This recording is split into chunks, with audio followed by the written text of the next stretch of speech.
Hello again and welcome to Big Game Bound. I'm Jack Doles and we're here to get you ready for Week 7 of the NFL season. It's a bye week for the Browns, the Steelers, Buccaneers, and Panthers.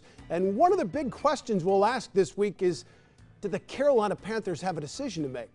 Coming up on this week's show, the big shout-outs will let you know who the NFL Players of the Week are. What the Halleck? Ty Halleck comes in and answers that question. Should the Panthers bench Cam Newton when he returns? Big matchups are Saints and Bears and Texans and Colts. Break those down with our correspondents. Mark Schlereth is our big guest. He's the NFL analyst from Fox. And the big decision, Bob Harris will answer your fantasy football questions. All right, let's start with our big shout-outs. The AFC Offensive Player of the Week is Jets quarterback Sam Darnold. Mono sidelined him for the first 4 weeks of the season. He returned to the lineup, and the Jets won their first game. Darnold threw for 338 yards and 2 touchdowns in the Jets' win over the Cowboys. The AFC Defensive Player of the Week is Steelers rookie linebacker Devin Bush out of Michigan.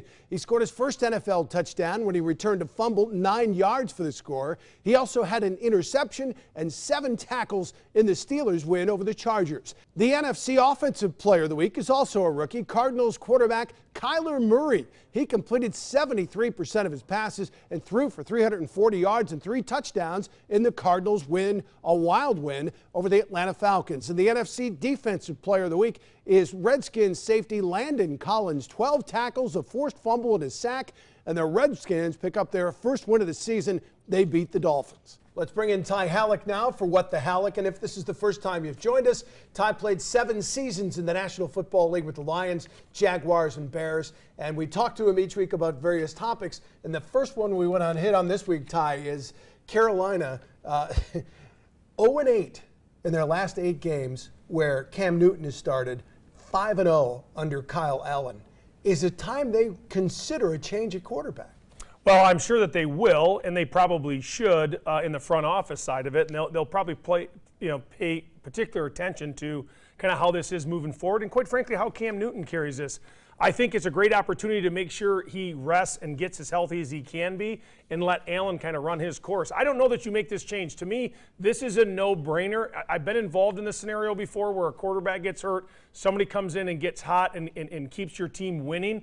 Why would you want to get on, why would you want to change that up? And quite frankly, if you're Cam Newton, why would you want to do that? Certainly he can be there, he can be supportive, and he can jump in at any time and be that superstar. But right now, these guys are on all cylinders. To me, you got to play with a hot hand. All right, Lions-Packers game, 2 hands-to-the-face phantom calls that really were costly for the Lions. There's been a lot of griping around the league about the officiating. Is it good enough? How do they fix it?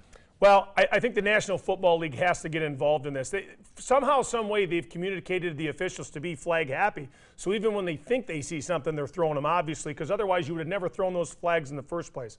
I will say this, though. Look, I'm a Lions fan, haven't played for them. I wanted them to win that football game. I've had a lot of painful times against the Packers. But score touchdowns. Don't score field goals. So there's 2 sides to this story. Certainly officiating will always play part in the game. It always has. It always will. I think that there's more scrutiny now with 9,000 camera angles, a lot of people on social media, etc. You got to take care of business and win those football games, and we got to figure out a way to get the officials to call the game, not participate in the game. All right, so Lions win that game. They're in first place. They lose the game instead. Now they're last. Now they've got the Vikings coming to Ford Field. How crucial is this game for them? Well, I think it's very crucial, and early in the season you hate it to be that crucial, but the reality of it is, again, first to last, and you just can't be there. And the Minnesota Vikings come in with Kirk Cousins kind of finding a rhythm, throwing the ball downfield and taking care of business after much criticism early on.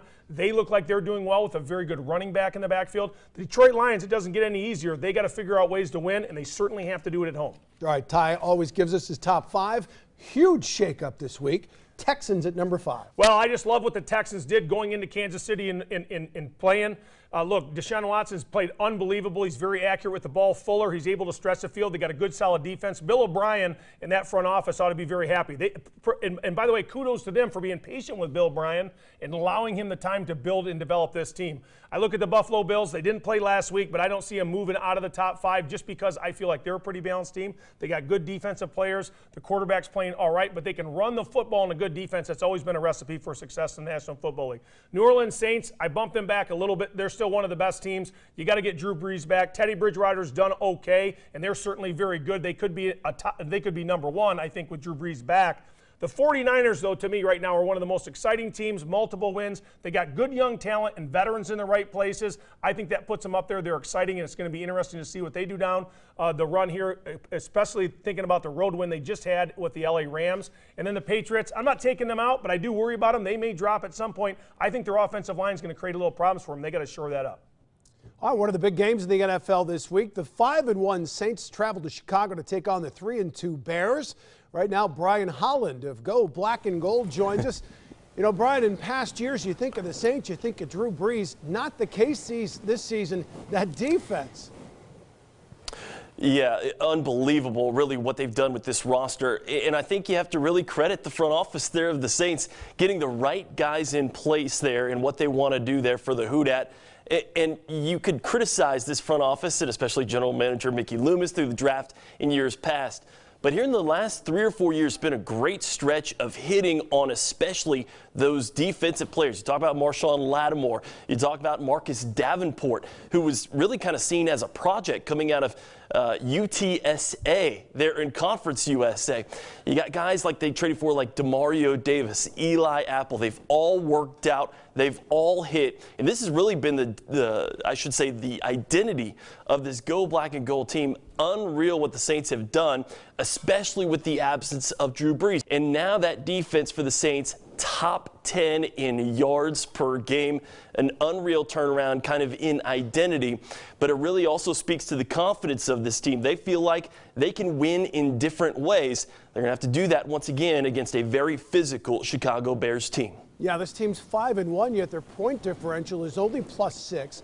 2-point win over the Texans, 2-point win over the Cowboys, not a single victory by more than a touchdown. How does it help this team knowing they can win these close ones? This team has always had that confidence, though. I mean, they really have. And I think you talk to them in the locker room or you see them after games, and like I said, they believe that they can win in different ways. And so they can match up with different squads. And especially you talk about Teddy Bridgewater kind of being that game manager and basically just not turning the ball over. I know you want to talk about him just a little bit more as well, but kind of focusing on that defense and what they've been able to do. It's really a confidence, and it goes back to, unfortunately, the endings of the last 2 seasons, right? They believe that they should have been in that NFC Championship game. Unfortunately, one fluke play against the Minnesota Vikings, and that all went away. And then, of course, the NOLA no call, the blown call there by the refs in the NFC Championship game. They feel like they were the better team in both of those ball games, so no matter who they match up with, they're bringing back basically those same starters. Yeah, and Brian, this team loses Drew Brees. That could have deflated them. Instead, Teddy Bridgewater steps in, and they just keep winning. How important has he been to this 5-1 record? Yeah, you can call him Teddy Checkdown. He kind of got that moniker early on. But he's been 3 things that the Saints want, really. He's an intelligent guy. He's a team-first guy. He's very unselfish. And by the way, he's not afraid to check it down, just take what the defense gives him. So when they take away Michael Thomas, now Michael Thomas, you look at his numbers this year, he's still doing very, very well against any receiver that you want to put him up against. But you talk about a guy like Jared Cook, you know, just finding the guys, whatever the defense gives you, just take it. And so Teddy, a very intelligent guy, a very accurate guy. And I think even though he isn't Drew Brees, I mean, really, who is? Teddy Bridgewater has been very, very valuable in doing just the little things, and it's been just enough. Scott Leber is the host of Bears Blitz. He's our Bears correspondent. Scott, what's the status first of Bears quarterback Mitch Trubisky? Well, he's definitely getting better, but we're still not 100% sure yet if he's going to play this coming Sunday or not. He did go through a full practice on Wednesday. That's a very good sign. He says, when asked by a reporter how close he is to 100%, he says he's very close, so that's good news for the Bears.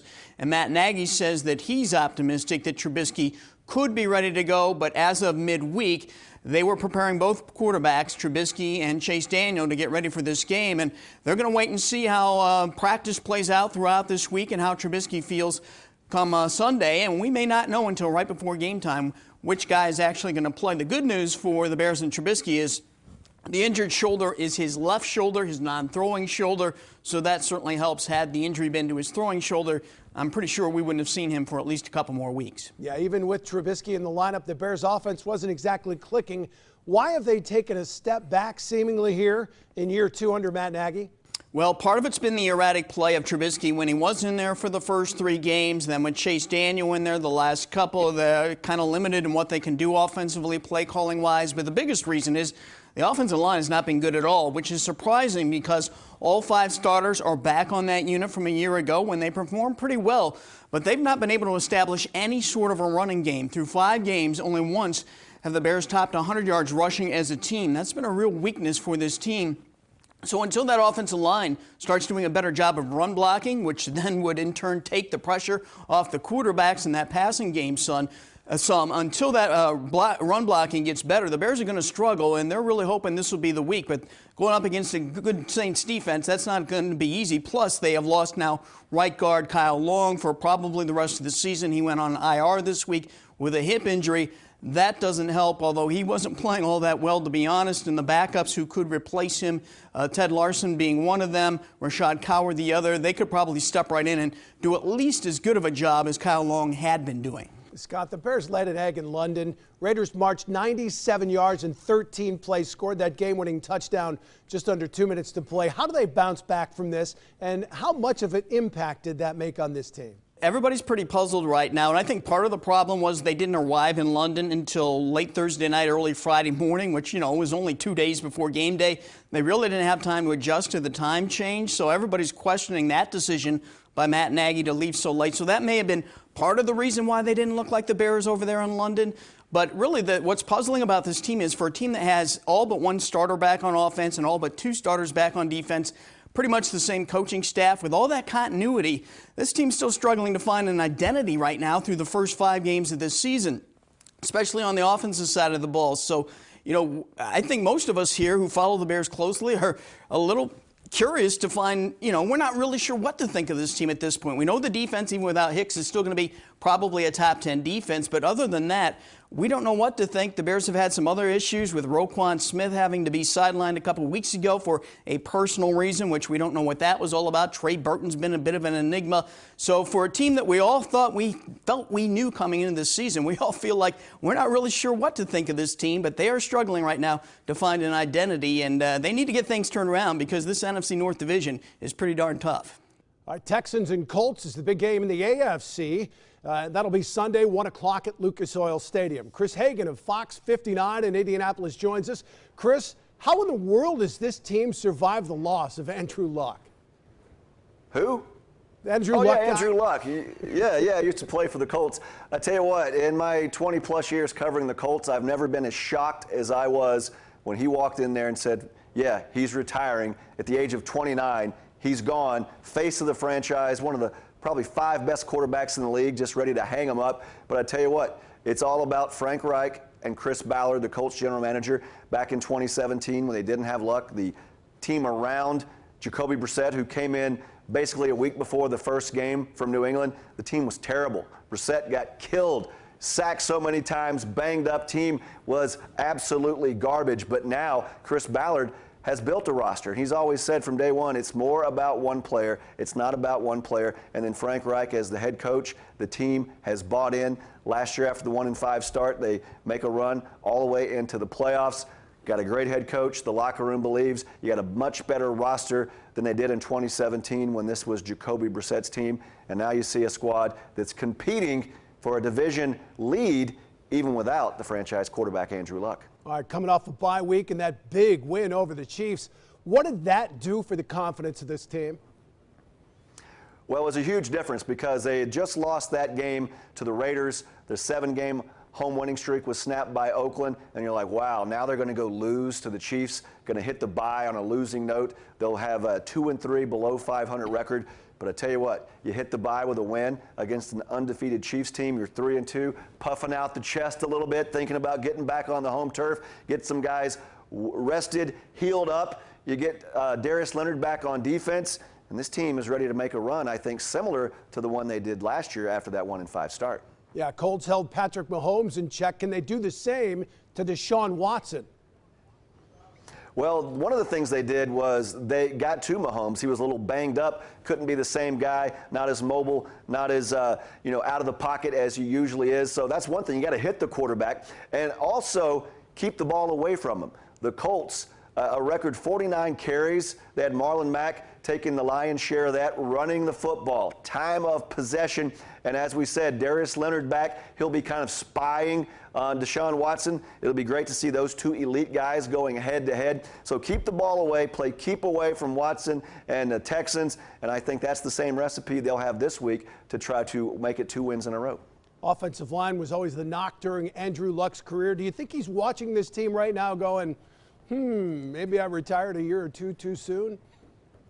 Well, yeah, you know what? That offensive line now has 3 first-round picks, and they've lived up to the billing. Last year, Luck was the least sacked quarterback in the league. They're doing the same for Jacoby Brissett this year. They're taking care of the QB, and they're making those lanes for the running game. We talked about Marlon Mack. This guy's been leading the league in yards. He's having a career year, not just kind of getting outside, which was his kind of MO come out of college, but running between the tackles, and it all starts up front. That offensive line is great, and yeah, I know Andrew Luck is sitting somewhere saying, hey, I feel healthy now. I feel great, and the line looks good. But that's a story for another day. Right now, it's all about Jacoby Brissett. He's been taking care of the football, making good decisions. His TD to interception ratio is among the best in the league. So that is the recipe. Play smart football, have ball control, time of possession, keep the other team's offense off the field, and I think that's what the Colts will be looking to do, trying to start a new home winning streak against the Texans.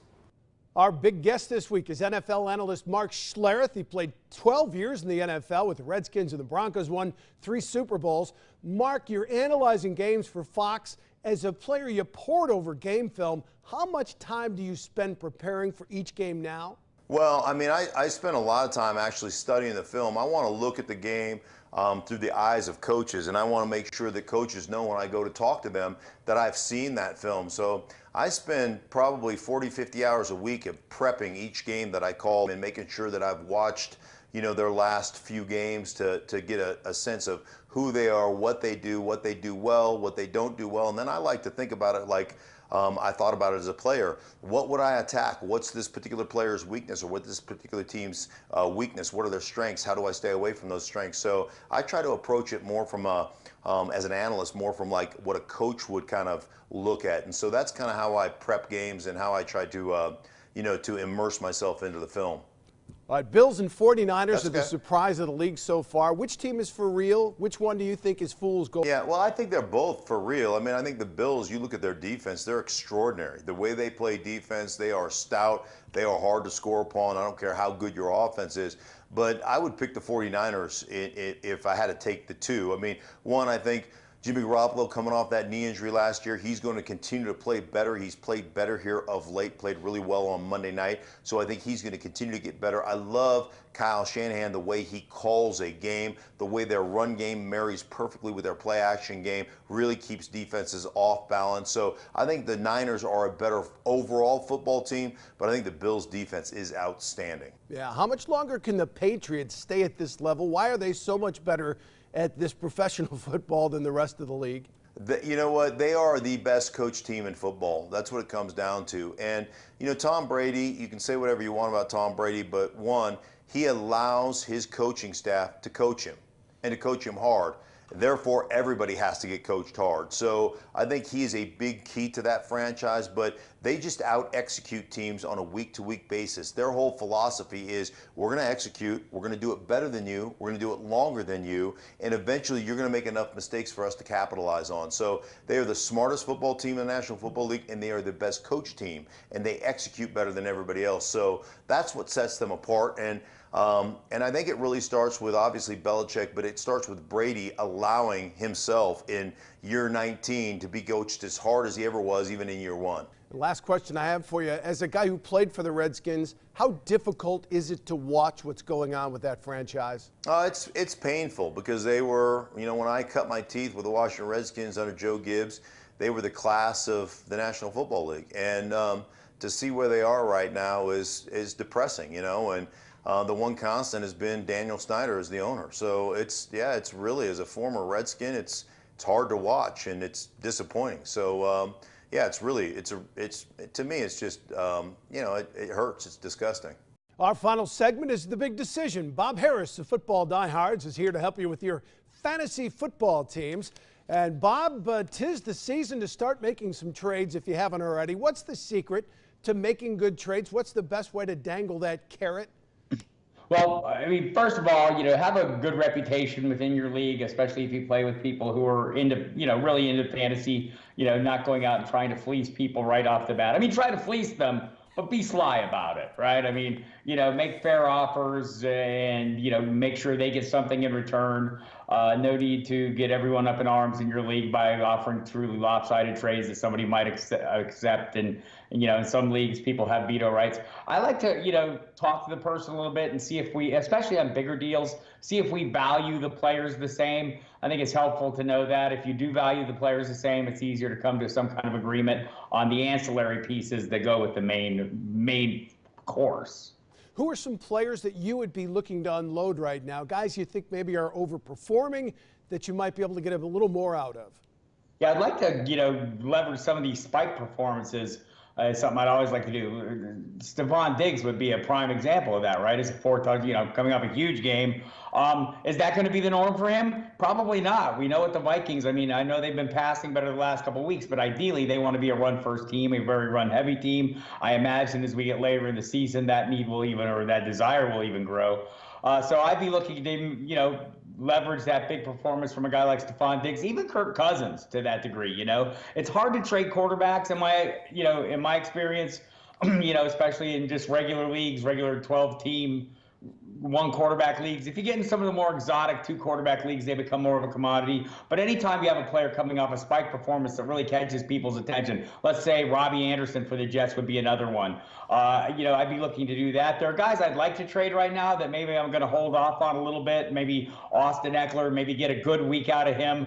You know that Melvin Gordon's coming, that he's going to take over the role. That doesn't mean Eckler doesn't still have value, but you want to try and catch it in terms of, you know, a trade deal by maximizing and getting some leverage. So wait for a big performance. Joe Mixon's been a big disappointment. Bengals are so bad. Are they that bad? Would you not play him going forward, or do you preach patience here? So we get to a point in the season where I think it's safe to say we divorce the name from the numbers. Right now, you take the name Mixon off his numbers and you start playing anyone who has better numbers. Until he demonstrates otherwise. You know, there's always a risk to this, and we have a hard time letting go of our initial investments. And you did make a substantial investment drafting him likely as a running back too, maybe in the 3rd round or some cases before. The offensive line just isn't coming through. I don't see that changing soon. So I'm looking at all my options when I'm setting lineups, and I'm looking at the weekly. You know, it's very helpful in most of these leagues. You can look at the scoring and see the weekly average. Look at that. It'll help you make that decision. All right, Steve Winford is asking for help. He says, Bob, would you trade Hunter Henry and Carson Wentz for Travis Kelce? My other quarterbacks are Murray and Breeze. See, I think that's a pretty fair trade. And that's a good way to use quarterbacks as like an extra chip in a bigger deal. And I think acquiring a guy like, and look, I think Hunter Henry's going to have a solid year, but the injuries have been a thing for him throughout the course of his career. And he's coming off a classic case of a guy coming off a huge game. I would try to leverage that for Kelce, and I think that's a great proposal to make. All right, at the Only Aussie says, I'm in a 10-team league. The guy I'm facing has no quarterback since Baker is on a bye. Damian Williams is my weakest player. Should I drop him to pick up Kyler Murray, who faces the Giants, to block my opponent? He says Josh Allen is also available, so I figure he goes for either one.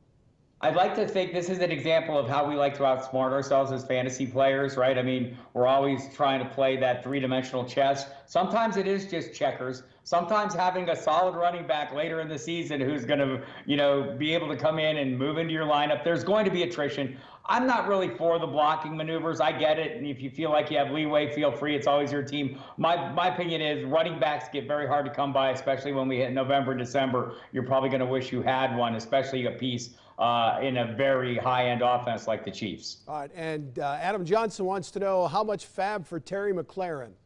Okay, so fab questions. I'm glad this one came up. they're difficult, right? Because, I mean, look, everyone has different free agent bidding budgets. That's what we're talking about here. And the people have different approaches. So part of this is, again, knowing your league, knowing the people in it, knowing what they've been paying for historically. The other component of this is you and your need. And look, it's not often a guy comes along that's putting up true fantasy wide receiver one, running back one, whatever numbers, are walking into that kind of workload. I think I'd pay a pretty significant amount of my budget, maybe even up to 75% of it at this point. All right, Bob, thanks always for your insight. You can catch more of Bob on Sirius XM Radio from 6 to 8. You can also follow him on footballdiehards.com and on Twitter. More questions, you can send them to me at @JackDoles. And next week, we'll try and answer those on Big Game Bound with Bob Harris. That'll put a wrap on Week 7 of Big Game Bound. Thanks for joining us. We'll be right here every Thursday during the NFL season with a new episode streaming at 1 o'clock Eastern Time.